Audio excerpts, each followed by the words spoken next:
महाशिवरात्रि के दिन बेल पत्रिका, ये एक छोटा सा गुप्त उपाय बिना किसी को बताए चुपचाप कर लेना। इतना पैसा आएगा कि संभाले नहीं संभाल पाओगे। आपके जीवन में कभी धन धान्य की कमी नहीं होगी। जिंदगी में कभी पीछे मुड़कर देखना नहीं पड़ेगा। जी हाँ दोस्तों, देखिए, जिस उपाय की बात मैं इस वीडियो में करने वाला हूं, ये उपाय ना तो आपको किसी शास्त्र में मिलेगा और ना ही किसी पुराण में मिलेगा, क्योंकि यह उपाय इतना गुप्त, इतना दिव्य एवं इतना चमत्कारी है कि प्राचीन काल में केवल कुछ विशेष ज्ञानियों एवं शिष्य मुनियों को ही पता था। और यदि आज यह गुप्त उपाय आपके कानों तक पहुंच रहा है तो यकीन मानिए, साक्षात भगवान शिव ने आपको चुना है इस उपाय को सुनने के लिए। देखिए, यह उपाय आपको मैं नहीं बता रहा हूं, यह उपाय साक्षात भगवान शिव आपको बता रहे हैं। इसीलिए आज इस छोटी सी वीडियो को शुरू से लेकर अंत तक ध्यान से जरूर देखना, क्योंकि शिवरात्रि पर पूरे 52 वर्षों के बाद एक महासंयोग बन रहा है। और इस महासंयोग के दौरान यदि किसी भी भक्त ने यह छोटा सा उपाय कर लिया तो आपके जीवन के हर एक दुख, हर एक कष्ट और हर एक तकलीफ दूर होगी। जी हां, देखिए, यह उपाय उन लोगों के लिए भी कारगर साबित होगा जो लोग ग्रह दोष से पीड़ित हैं, जिन लोगों को पितृदोष लगा हुआ है और इन दो दोषों के कारण मनुष्य की कभी भी तरक्की नहीं होती है। उसका जीवन थम जाता है, उसका जीवन रुक जाता है। तो यदि आज आपने इस उपाय को सुन लिया और महाशिवरात्रि के दिन कर लिया तो आप साक्षात भगवान शिव का चमत्कार अपनी आंखों से देखोगे। जी हां, देखिए, इस वीडियो को शुरू करने से पहले मैं आपको कुछ विशेष बातें बता देता हूं कि इस उपाय से संबंधित नियम, इस उपाय से संबंधित सावधानियां आपके लिए जानना बहुत जरूरी होगा। क्योंकि देखिए, उपाय को जानने के बाद कई सारे लोग वीडियो को ऐसे ही छोड़ देते हैं, लेकिन जब तक हमें उपाय से संबंधित ज्ञान, उपाय से संबंधित नियम, उपाय से संबंधित सावधानियों का पता नहीं होता है तो वह उपाय हमें कभी भी कष्ट पहुंचा सकता है। तो इसीलिए आपको हर एक बातें सुनना पड़ेगी और अपने दिमाग में उतारना पड़ेगी। तो सबसे पहले तो मेरा आपसे एक अनुरोध है कि वीडियो को शुरू करने से पहले आप सभी इस वीडियो को लाइक कर दीजिए और कमेंट बॉक्स में हर हर महादेव अवश्य ही लिख दीजिएगा। महादेव आपकी सभी मनोकामनाएं पूर्ण करेंगे। देखिए, महाशिवरात्रि वह रात्रि है जिसे साधारण आंखों से देखने वाला केवल एक त्योहार समझा जाता है, लेकिन जो साधक मन की आंख खोलता है वह जानता है कि यह वह रात है जब सृष्टि की सबसे सूक्ष्म, सबसे शांत और सबसे रहस्यमय ऊर्जा पृथ्वी के बहुत निकट आ जाती है। एल कहते हैं कि इस रात का समय धीमा हो जाता है, विचार गहरे हो जाते हैं और मनुष्य अपने भाग्य के द्वार पर खड़ा होता है। जी हां, देखिए, भगवान शिव को लेकर पुराणों में कई सारी बातें कही गई हैं। भगवान शिव, जिनका एक नाम भोलेनाथ भी है और नाम से ही स्पष्ट है, भोलेनाथ इतने भोले हैं कि अपने भक्तों को हर वरदान देते हैं और उन्हें अमर वरदानी भी कहा गया है। तो देखिए दोस्तों, मैं आपको बताता हूं कि प्राचीन कथाओं में वर्णन आता है कि इसी रात शिव ने तांडव किया था। ऐसी रात आदिशक्ति और महादेव का दिव्य मिलन हुआ और इसी रात ब्रह्मांड की नकारात्मक शक्तियां कमजोर हो जाती हैं और सकारात्मक ऊर्जा जागती है। इसीलिए साधु संत और प्राचीन काल में जो शिष्य मुनि थे, बड़े बड़े ज्ञानी जन थे, वे रात को जागरण करते हैं, क्योंकि वे जानते हैं कि यह रात्रि केवल सोने के लिए नहीं बल्कि भीतर छिपी शक्ति को जगाने के लिए है। देखिए, बेलपत्र को शिव का प्रिय इसीलिए माना गया है क्योंकि इसके 3 पत्ते सृष्टि के 3 मूल तत्वों का प्रतीक है। जी हां दोस्तों, अब आपके मन में यह सवाल जरूर आ रहा होगा कि गुरुजी तो सिर्फ इतना कहेंगे कि बेलपत्र ले जाकर शिवलिंग पर चढ़ा दो। लेकिन नहीं, अगर आप यह सोच रहे हैं तब कान खोलकर सुन लेगा कि यह उपाय जो मैं बता रहा हूं, यह उपाय बहुत गुप्त है। कोई शिवलिंग पर बेलपत्र नहीं चढ़ाना है। ध्यान से सुनिएगा। देखिए दोस्तों, बेलपत्र की पत्ती के 3 मूल तत्वों का प्रतीक है सृजन, पालन और संहार। और जब मनुष्य बेलपत्र अर्पित करता है तो वह अपने भीतर की अशुद्धियों को छोड़ने का संकेत देता है। शिवलिंग पर चढ़ाना केवल परंपरा नहीं बल्कि यह अपने अहंकार को बढ़ाने का प्रतीक है। देखिए, दूध चढ़ाना मन की शांति का संकेत है और मौन जप करना आत्मा को स्थिर करने का मार्ग है। जब किसी व्यक्ति की आत्मा स्थिर हो जाती है, उसकी आत्मा इधर उधर नहीं भटकती है, तो उसे भगवान शिव अवश्य दिखाई देते हैं और भगवान शिव का आशीर्वाद जरूर प्राप्त होता है। अब देखिए, कहते हैं कि इस रात चंद्रमा की स्थिति मन को अत्यंत संवेदनशील बना देती है और भगवान शिव तो अपने जटाओं में चंद्र को धारण करते हैं। इसीलिए जो शिवरात्रि के दिन शिव का स्मरण करता है तो उसके भीतर छिपी बेचैनी धीरे धीरे शांत होने लगती है, उसका मन हल्का होने लगता है। और देखिए, कई लोग इस रात केवल पूजा करते हैं, पर कुछ लोग ऐसे भी होते हैं जो मौन साधना करते हैं, क्योंकि वे जानते हैं कि इस रात बिना बोले किया गया, संकल्प बिना बोले किया गया, उपाय बिना बोले किया गया कोई भी गुप्त कार्य कई गुना प्रभाव देता है। जी हां दोस्तों, प्राचीन ग्रंथों में वर्णन आता है कि जो व्यक्ति इस रात्रि अपने मन को स्थिर कर लेता है, उसके जीवन की दिशा बदलने लगती है। उसके जीवन की जो बाधाएं रहती हैं वह धीरे धीरे हटने लगती हैं, धीरे धीरे टूटने लगती है और निर्णय स्पष्ट होने लगते हैं और भय कम होने लगता है। अब उस रहस्य की ओर बढ़ते हैं जिसे बहुत कम लोग समझते हैं और बहुत कम लोग जानते हैं। देखिए, ये कोई तांत्रिक क्रिया नहीं है। आप सोच रहे होंगे कि मैं आपको कोई तांत्रिक क्रिया बताऊंगा, कोई जादू, कोई टोना टोटका बताऊंगा। तो बिल्कुल भी नहीं, बस एक साधारण सा गुप्त और इतना पवित्र उपाय बताऊंगा कि यह उपाय और इस उपाय की पवित्रता माता लक्ष्मी को शिवरात्रि के दिन अपने घर में निवास स्थिर करवा देगी। जी हां, देखिए, बता देता हूं कि यह कोई तांत्रिक क्रिया नहीं है, कोई दिखावा नहीं है, बल्कि एक मौन संकल्प है जिसे केवल शांत मन से करना चाहिए। जब महाशिवरात्रि की रात गहरी हो जाए, जब आसपास का शोर शांत हो जाए, जब घर के लोग सो जाएं, उसके बाद आज आप स्नान करें। स्नान करने के बाद सफेद वस्त्र पहनें और एक दीपक जलाएं और कमरे की रोशनी हल्की रखें। जी हां, देखिए, अगर उपाय करना चाहो और उपाय करने के नियम अगर आप जान लो तो हर उपाय फल देता है।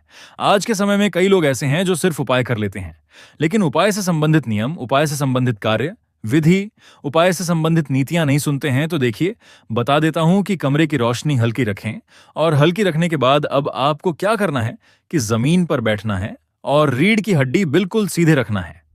आंख बंद करें और कुछ पल के लिए केवल अपनी सांसों को सुनें। तो इससे धीरे धीरे मन शांत होने लगेगा। क्योंकि देखिए दोस्तों, किसी भी उपाय को करने से पहले, किसी भी पूजा को करने से पहले, किसी भी पाठ या किसी भी हवन या कोई भी आध्यात्मिक क्रिया करने से पहले हमें अपने मन को शांत जरूर रखना चाहिए। अब गुप्त साधना प्रारंभ होती है। वह गुप्त साधना जिसको सुनने के लिए आपने इस वीडियो को खोला है, अर्थात वह गुप्त उपाय जो आपकी किस्मत की दिशा बदलेगा, जो आपके भाग्य को संवारेगा और जो आपकी जिंदगी बदल देगा। देखिए, एक पूर्ण खंडित नहीं बल्कि पूर्ण बिलपत्र लीजिए, बिना टूटा हुआ। अब देखिए, उसके बाद आपको क्या करना है वह मैं आपको बताता हूं। जब आप बेलपत्र लें तो उस बेलपत्र को किसी को भी नहीं दिखाना है। जी हां, वैसे तो इस उपाय को आप बिल्कुल शांत और अकेले बैठकर करेंगे तो अच्छा रहेगा। अब देखिए, आपको क्या करना है कि आपको एक बेलपत्र लेना है। ऐसा बेलपत्र लेना है जो टूटा हुआ ना हो, खंडित ना हो, उसमें किसी भी प्रकार का छेद ना हो। जी हां, इतना करने के बाद उसे अपने दोनों हाथों के बीच ऐसे छिपाए जैसे कोई दीपक हवा से बचाता है। यानी कि जब आप दीपक जलता है तो दीपक को बुझने से किस तरह से आप अपने हाथ दीपक के दोनों ओर रखते हैं, ठीक उसी तरह बेलपत्र को भी अपने दोनों हाथों के बीच रखना है। अब मन ही मन ओम नमः शिवाय का जब प्रारंभ करें, आवाज बिल्कुल नहीं निकलनी चाहिए, केवल मन के भीतर ध्वनि उठनी चाहिए। यानी कि जैसे हम भगवान का नाम जप करते हैं, भगवान का स्मरण करते हैं, तो कैसे अपने मन ही मन करते हैं, ठीक इसी तरह आपको ओम नमः शिवाय मंत्र का जाप करना है। जाप करते समय कल्पना करें कि चारों ओर गहरा अंधकार है और उसी अंधकार के बीच शिव का शांत स्वरूप प्रकट हो रहा है। उनकी जटाओं से गंगा बह रही है, उनके मस्तक पर चंद्र चमक रहा है और उनके चारों ओर हल्की नीली रोशनी घूम रही है। देखिए, आपको मैं बता देता हूं कि अगर भगवान में विश्वास करोगे तो आपको लगेगा कि हाँ, साक्षात भगवान है, और भगवान में विश्वास नहीं करोगे तो आपको अगर भगवान साक्षात आकर दर्शन दे देंगे, कभी यही महसूस होगा कि भगवान ही नहीं। तो इस उपाय में सबसे बड़ी चीज यह है कि आपको श्रद्धा रखना पड़ेगी, क्योंकि बिना श्रद्धा, बिना विश्वास के किया गया उपाय कभी फल नहीं देता है। तो देखिए, आपको मैं बता देता हूं कि हर जप के साथ कल्पना करें कि आपके जीवन की एक एक रुकावट धुएं की तरह मिट रही है। जैसे कि मन का भय, असफलता की चिंता, आर्थिक दबाव, सब धीरे धीरे हल्का हो रहा है। और 1-108 जब पूरा होने पर आप अपनी आंखें धीरे से खोलें। अब उस बेल पत्र का आपको क्या करना है यह मैं आपको बताता हूं। देखिए, उस बेल पत्र को अपने हृदय से लगाएं और मन ही मन कहें, हे महादेव, मेरे घर से अभाव भय रुकावट दूर करें और मुझे मेरे जीवन में सही मार्ग दिखाएं। इतना आपको बोलना है। अब बिना किसी से बोले उस बेल पत्र को आपको चुपचाप शिवलिंग पर अर्पित कर देना है। और इतना ध्यान रखिएगा दोस्तों कि जब आप मंदिर से, शिवालय से घर की ओर लौटे तो लौटते वक्त पीछे मुड़कर बिल्कुल नहीं देखना है। और घर आकर एक मुट्ठी कच्चे चावल लें और उत्तर दिशा की ओर रखें। अब देखिए, आपने जो दीपक जलाया था वह दीपक बुझाए नहीं, बस मन ही मन धन्यवाद कहें और सो जाए। अब उसके बाद आपको क्या करना है, देखिए, यहां पर इस उपाय की महत्वपूर्ण बात आती है कि हमने उपाय तो शिवरात्रि की रात्रि को कर लिया, लेकिन उसके बाद क्या तो आपको बता देता हूं कि अगली सुबह जब आप उठे तो आपने जो चावल उत्तर दिशा की ओर रखे थे, उन चावलों को या तो पक्षियों या गाय को खिला दें। देखिए, इस साधना का रहस्य यह नहीं है कि अचानक धन बरसेगा। आप सोच रहे होंगे कि मैंने तो उपाय कर लिया और मेरे जीवन में धन धान्य आएगा तो नहीं। यह आपकी सबसे बड़ी गलतफहमी है। देखिए, इस उपाय को करने से धन नहीं आएगा।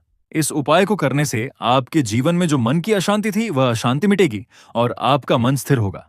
आपके निर्णय सुधरेंगे और अनावश्यक खर्च कम होंगे। देखिए, अवसर दिखाई देंगे और धीरे धीरे जीवन में स्थिरता आएगी। तो मैं आपको बताता हूं कि असली धन केवल पेशा नहीं, शांति, स्वास्थ्य, अवसर और सम्मान है।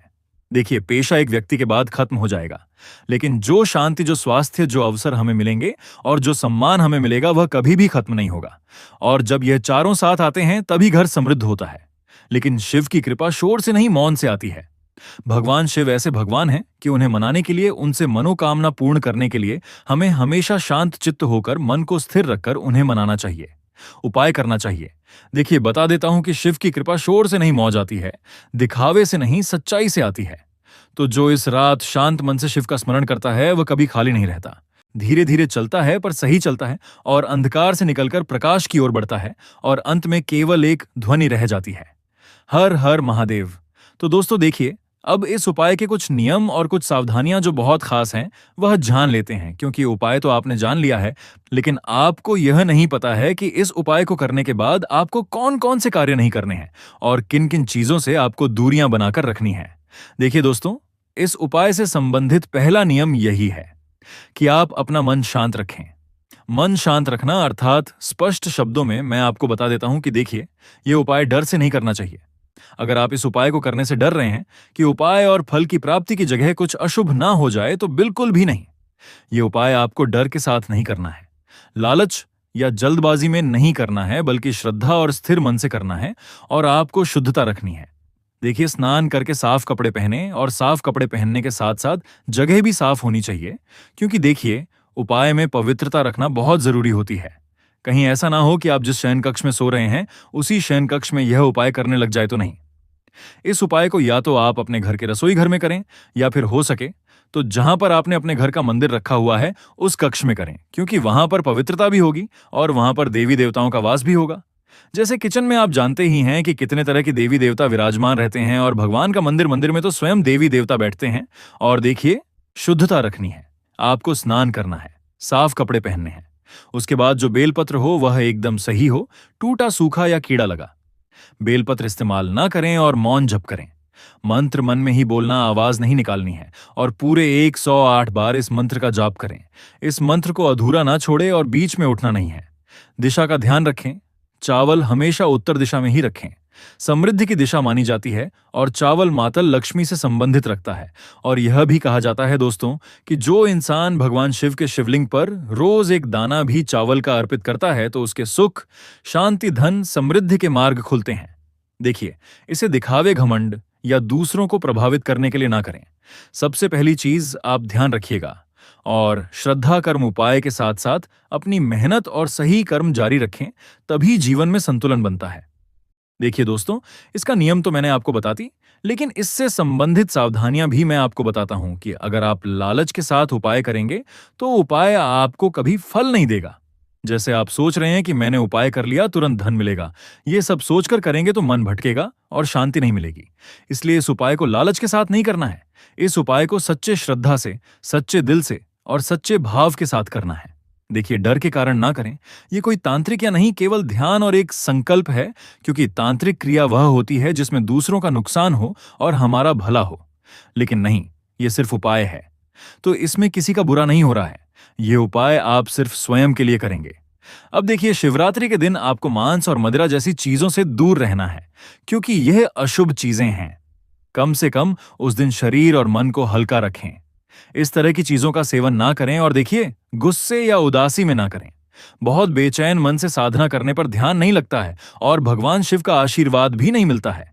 इस उपाय को आप मजाक या परीक्षण में ना करें। इस प्रयोग को खेल समझकर ना करें, क्योंकि इस उपाय के जो नियम है वह बड़े कठोर हैं। इस उपाय के जो उद्देश्य है वह साधारण नहीं है। इसलिए इस उपाय को कर्तव्यतः आप मजाक मस्ती बिल्कुल ना करें। थोड़ा सा सीरियस हो जाए। उसके बाद देखिए, जब शुरू करके बीच में उठना या फोन देखना आपको नहीं करना है। अगर आप एक बार मंत्र जपना शुरू कर देते हैं तो आपको फिर मंत्र एंड तक, जब तक 108 बार नाम ना हो जाए तब तक आपको नहीं छोड़ना है। और दूसरों को नुकसान की भावना, किसी के बुरे के लिए कभी संकल्प ना लें। और परिणाम की जल्दी, यह मन बदलने की प्रक्रिया है। चमत्कार की नहीं। इसीलिए दोस्तों देखिए, उपायों को करते वक्त आप परिणाम की चिंता ना करें, क्योंकि परिणाम भगवान शिव के हाथ में है। आप सिर्फ कर्म कर सकते हैं। तो दोस्तों, आशा करता हूं कि आप सभी को यह उपाय बेहद पसंद आया होगा। यदि आपको उपाय अच्छा लगा हो तो आप सभी इस छोटी सी वीडियो को लाइक कर दीजिएगा। कमेंट बॉक्स में हर हर महादेव अवश्य लिख दीजिएगा और हमारे चैनल को सब्सक्राइब जरूर कर दीजिएगा।